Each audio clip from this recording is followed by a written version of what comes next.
Hi, and welcome to English-Fabule. Are you learning English? Great. Let's learn English with a very interesting story. Don't forget to subscribe, like, and comment. Let's get started. History is like a storybook, but sometimes, some stories are told more than others. We often learn about famous presidents, big wars, and important dates. That's the story of the United States that many people know. It talks about brave explorers, wise leaders, and a country that always gets better and stronger. We learn about the first people who came from Europe, the fight for independence, and how the USA became a powerful nation. But what if there are other stories? What if some voices were not heard so loudly? What if some events were forgotten or seen in only one way? This book is about looking at American history in a new way. It is about finding the stories that are not always told, the people who are not always remembered, and the different ways to understand what happened in the past. We will start our journey before Christopher Columbus arrived. We will discover the many different groups of Native Americans who lived here for thousands of years. They had their own cultures, their own ways of life, and their own governments. We will see how their story is important to understanding American history. Then, we will explore the time when Europeans came to America and started colonies. We will learn about the English, French, and Dutch colonies and how they were different. We will see the conflicts between the colonists and the Native Americans and how slavery started and grew in America. We will also look at the first steps towards independence as the colonies began to govern themselves. Next, we will follow the road to freedom, the American Revolution. We will see how tensions grew between the colonies and Britain and how protests turned into war. We will talk about the important events like the Stamp Act, the Boston Tea Party, and the Declaration of Independence. After independence, we will explore the challenges of building a new country. We will learn about the Revolutionary War, the first government that did not work very well, and the writing of the Constitution. We will see how the USA became a country with a strong federal government and a set of basic rights for its citizens. Then, we will look at the growing pains of the young nation. We will see how the USA expanded westward and how this affected Native Americans. We will learn about the War of 1812, the rise of American culture, and the start of factories and industries. We will also see the growing problem of slavery and how it began to divide the country. Finally, we will explore the terrible time of slavery and the Civil War and how it changed America forever. We will learn about the fight to end slavery, the battles of the Civil War, and the difficult period of Reconstruction after the war. We will also look at how America changed as it became an industrial nation, and how new problems and new ideas began to shape the country. This book is not just about dates and battles. It is about people, all kinds of people. It is about understanding the past in a fuller way, by looking at different perspectives and asking new questions. It is important to reassess history, because the past is not just something that is finished. It is something that shapes who we are today and how we see the world.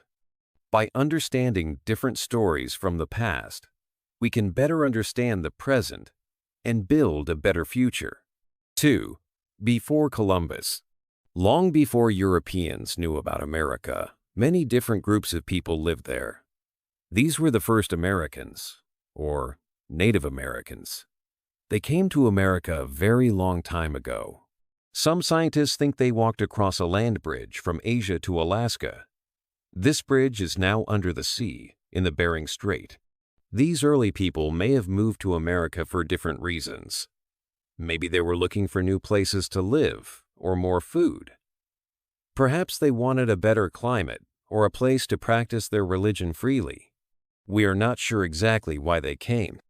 Over many years, these people spread across North and South America. They lived in all kinds of places, from very cold areas to very hot areas. They even lived on islands near the coasts.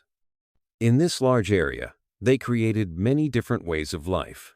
They spoke hundreds of different languages, at least 300. They formed groups, like tribes and nations.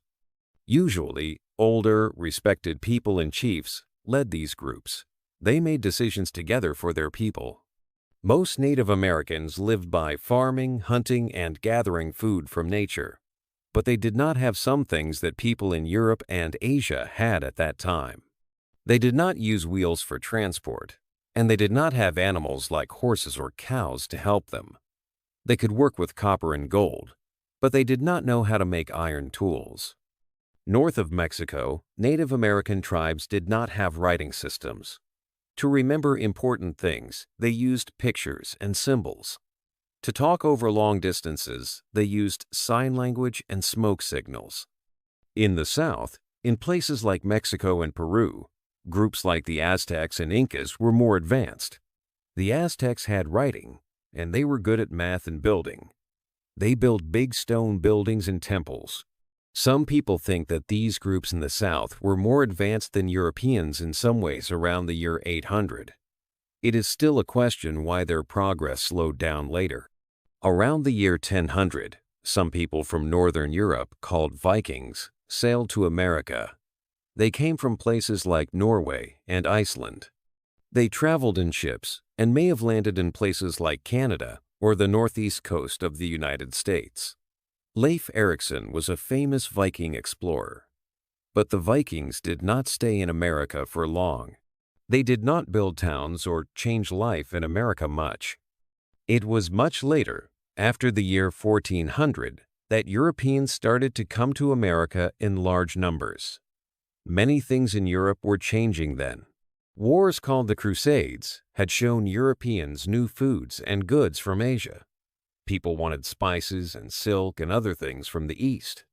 A book by Marco Polo told exciting stories about China and its riches. Trade became more important, and people wanted to find new ways to travel to Asia to get these goods.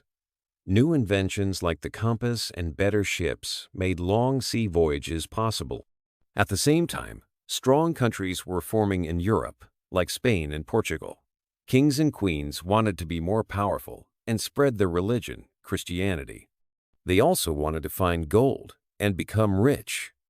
Portugal started exploring along the coast of Africa. They wanted to find a sea route to Asia by sailing around Africa. In 1498, Vasco da Gama from Portugal sailed around Africa to India. Christopher Columbus, an explorer from Italy, had a different idea. He thought he could reach Asia faster by sailing west across the Atlantic Ocean. The kings and queens of Spain, Ferdinand and Isabella, agreed to pay for his trip. In 1492, Columbus sailed west with 3 ships. After a long and difficult trip, he reached islands in the Caribbean Sea. He thought he had reached Asia, and he called the people he met Indians. He explored these islands and returned to Spain with news of his discovery. He made more trips later, but he never found the gold and spices he was looking for in Asia. Soon, other explorers from Spain and Portugal followed Columbus to the New World. In 1494, Spain and Portugal made an agreement called the Treaty of Tordesillas. They divided the world between them. Spain claimed land to the west of a line in the Atlantic Ocean, and Portugal claimed land to the east. This was the start of big changes for America. But before Columbus, many people already lived and thrived there for thousands of years. 3. Colonies and conflicts. In the 1600s, countries in Europe wanted to be powerful and rich. They started colonies in North America. England, France, and Holland were the main countries that built colonies. England started colonies along the East Coast. They wanted land and resources. Some English people, like the Pilgrims and Puritans, also came for religious freedom. They wanted to practice their religion in their own way. The English colonies were different. Some were started by companies, some by the king, and some by rich landowners. France claimed land in Canada and the area around the Mississippi River. They were interested in the fur trade. Not many French people came to live in their colonies. The French made friends with some Native American tribes, like the Hurons, to help with the fur trade. Holland built colonies in what is now New York. They also wanted to trade furs. The Dutch colony of New Amsterdam, which later became New York City, was an important trading place. Like the French, the Dutch did not have many settlers. They traded guns with the Iroquois tribes for furs. The colonists from these countries did not always get along with each other, or with the Native Americans already living there. There were many conflicts over land. The English colonies had many wars with Native Americans, like the Powhatan Wars and King Philip's War. These wars were often very violent, and many people died on both sides. Another important development in the colonies was slavery. English colonies in the South, like Virginia and Carolina, started growing tobacco, rice, and other crops that needed many workers. They first used indentured servants, but then they started bringing enslaved people from Africa. Slavery became very important to the economy of the southern colonies. It also changed society, creating a system where some people were free and others were enslaved. Even though the colonies were ruled by European countries, they started to develop their own forms of government. In Virginia, the House of Burgesses was created, which was an early example of self-government. In Massachusetts, the Mayflower Compact showed that colonists wanted to make their own rules. These early forms of self-government were the beginning of the idea of independence that would grow stronger in the years to come. 4. Road to Freedom. After years of colonies growing in America, problems started with Britain. The British government needed money after fighting a long war with France. They thought the American colonies should help pay. This idea made the colonists angry. They believed they should not be taxed by Britain because they had no representatives in the British Parliament. One of the first new taxes was the Stamp Act. This law said that colonists had to pay for a stamp on all paper items, like newspapers and legal papers. People in America protested strongly. They said, "No taxation without representation." They did not want to pay taxes decided in Britain without having someone to speak for them. Other British laws also caused anger, such as the Sugar Act, which put taxes on sugar and other goods, and the Quartering Act, which forced colonists to house British soldiers. Colonists started to resist these laws. They organized boycotts, refusing to buy British goods. Groups like the Sons of Liberty were formed to protest. There were also riots and public meetings. Representatives from the colonies met at the Stamp Act Congress to discuss what to do. They decided that only their own colonial governments could tax them. Britain eventually removed the Stamp Act, but they said they still had the right to make laws for the colonies. Tensions grew again with new British policies. The Townshend Acts put taxes on goods like glass, paper, and tea. Colonists protested again. Later, Britain removed most of these taxes, but kept the tax on tea. This led to the Boston Tea Party, where colonists threw tea into the harbor to protest the tax. Britain reacted harshly with the Intolerable Acts. These laws closed Boston Harbor and took away some freedoms in Massachusetts.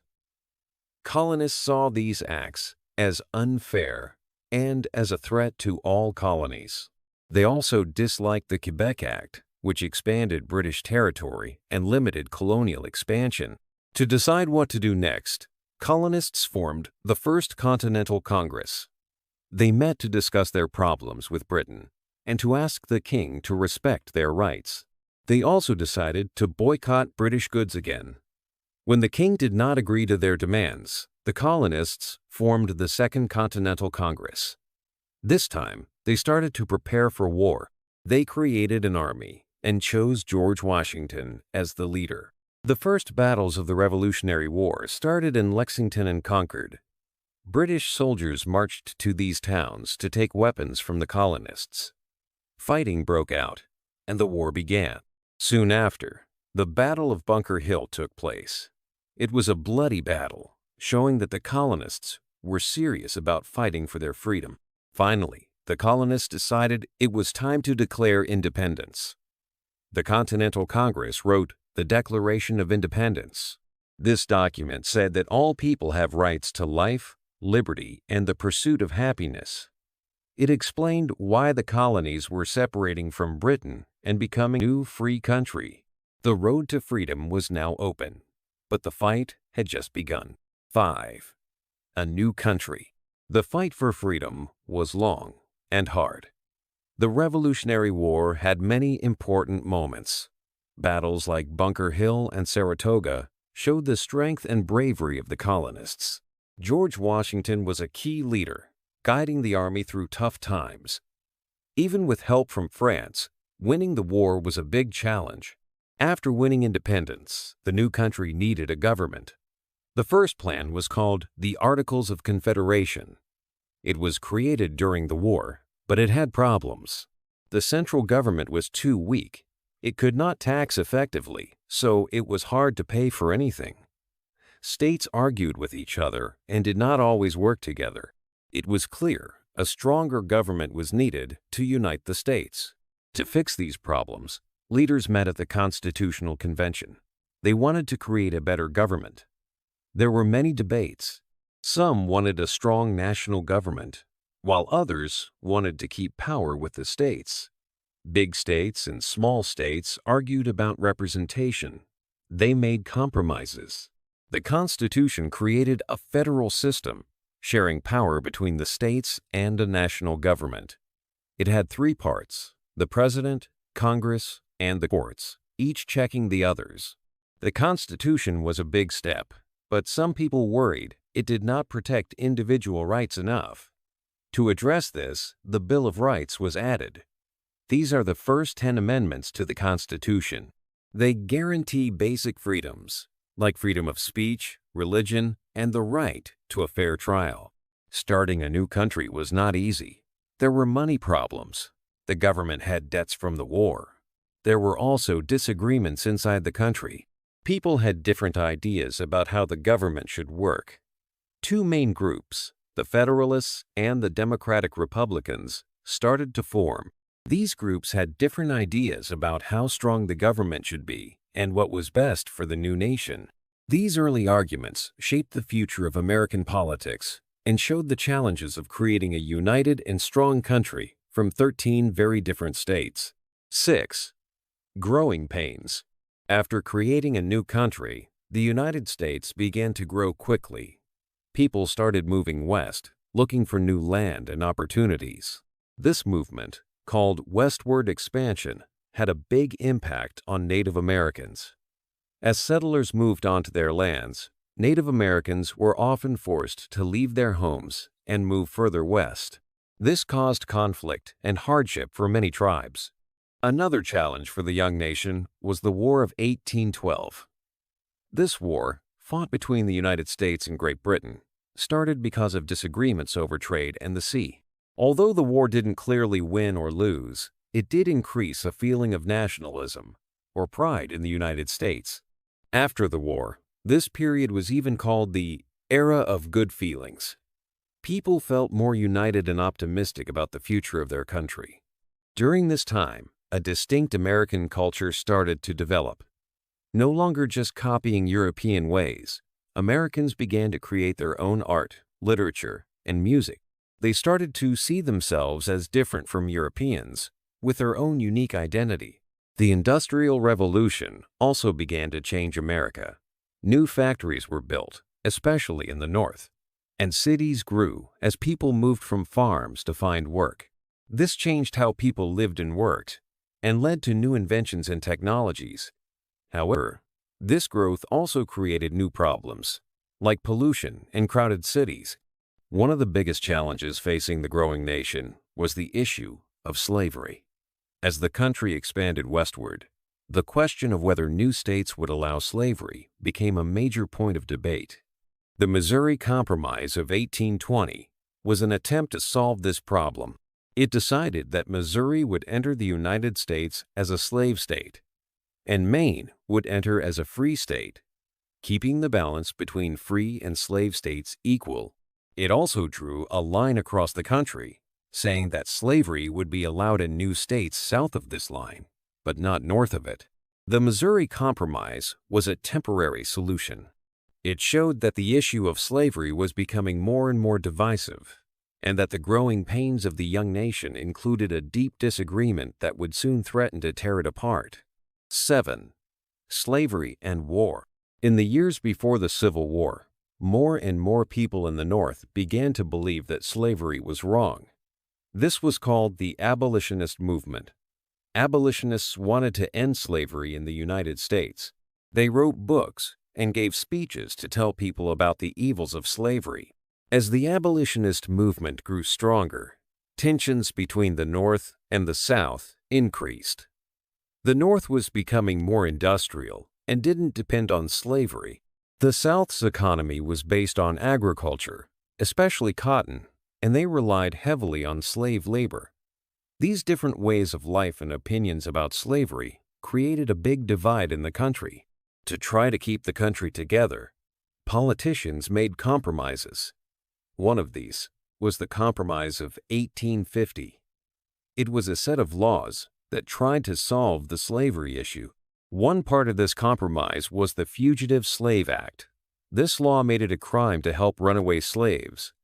It also said that people in the North had to return escaped slaves to their owners in the South. This law made many people in the North angry and increased tensions even more. Another event that made things worse was the Kansas-Nebraska Act of 1854.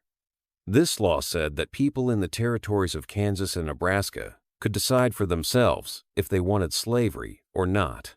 This idea was called popular sovereignty. However, it led to violence in Kansas. People from both sides of the slavery issue rushed to Kansas to try to influence the vote. This period of violence was called Bleeding Kansas. In 1857, the Supreme Court made a very important decision in the Dred Scott case.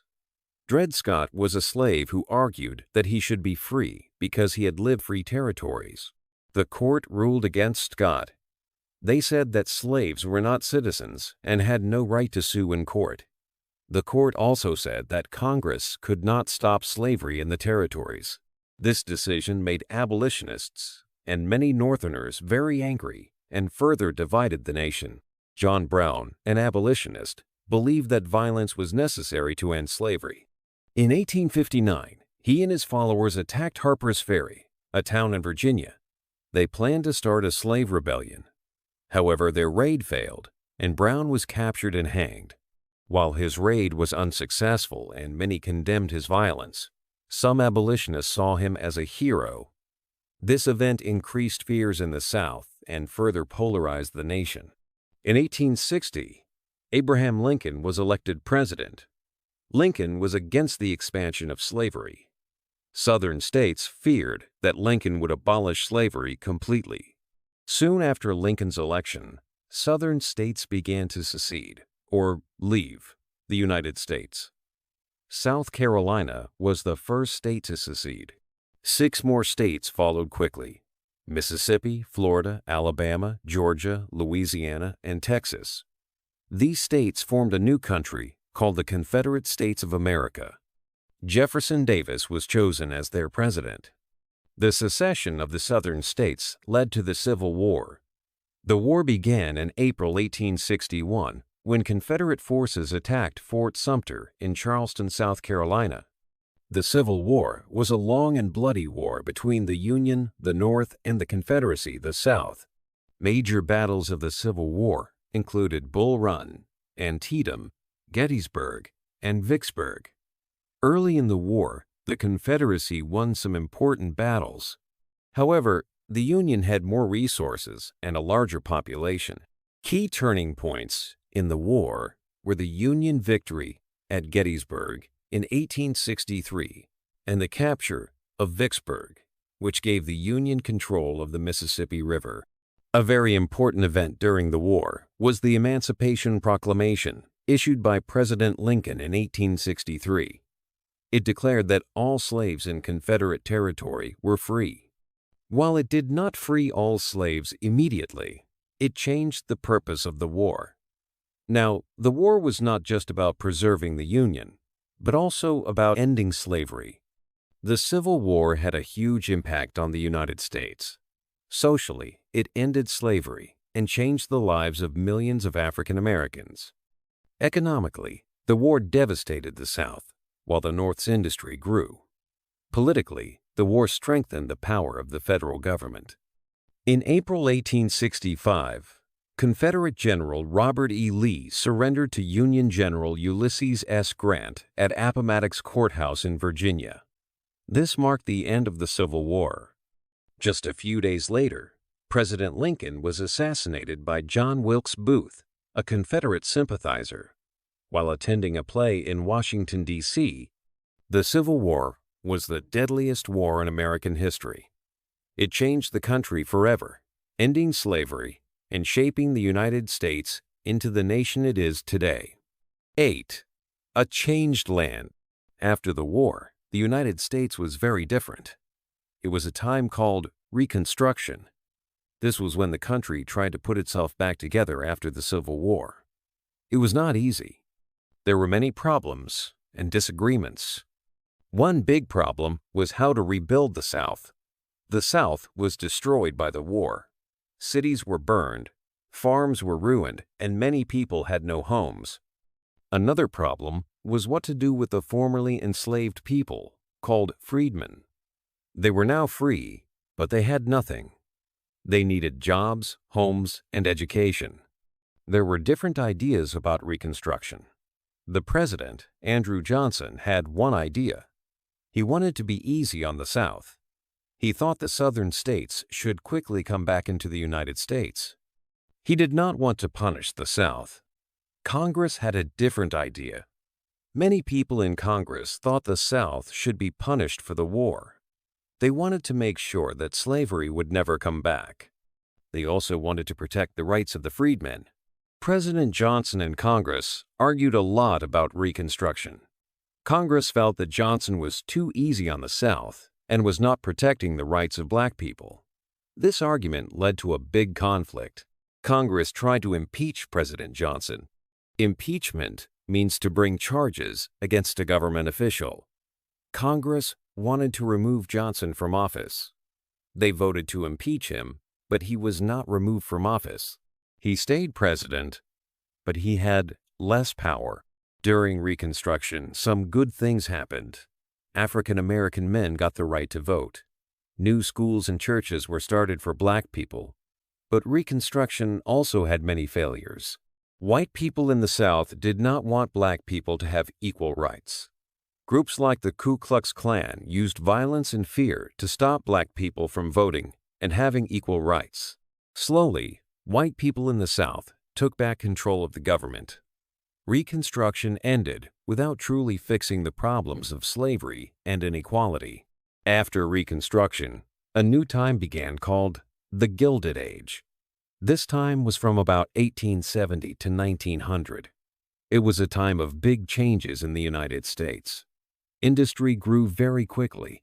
New factories and businesses were built. Some people became very rich during this time. They were called the Gilded Age because things looked shiny and golden on the outside, like gold. But underneath there was much poverty and corruption. Many people moved from farms to cities to work in factories. Cities grew very fast and became crowded. Wealth and poverty existed side by side. Some people lived in big houses and had a lot of money. Many other people lived in poor housing and worked long hours for low pay. Workers started to organize into labor movements. They wanted better pay, shorter hours, and safer working conditions. There were many strikes and protests by workers. Sometimes these strikes became violent. Politics in the Gilded Age was often corrupt. Political machines were powerful groups that controlled city governments. They often used illegal ways to win elections and make money. People tried to reform politics and make it less corrupt. This was called the reform effort. Another movement that grew was populism.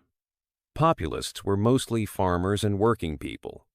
They felt that the government was helping rich people and businesses, but not ordinary people. They wanted changes to help farmers and workers. Progressivism came after populism. Progressives were people who wanted to improve society. They wanted to fix problems caused by industrial growth and corruption. They wanted to make government work better and help people. At the end of the Gilded Age, the United States fought a war with Spain called the Spanish-American War.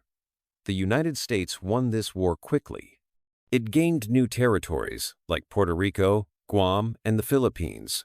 This war showed that the United States had become a powerful country in the world. The period after the Civil War was a time of big changes for the United States. The country tried to rebuild after the war, but it was difficult. Industry grew quickly, but this also caused new problems.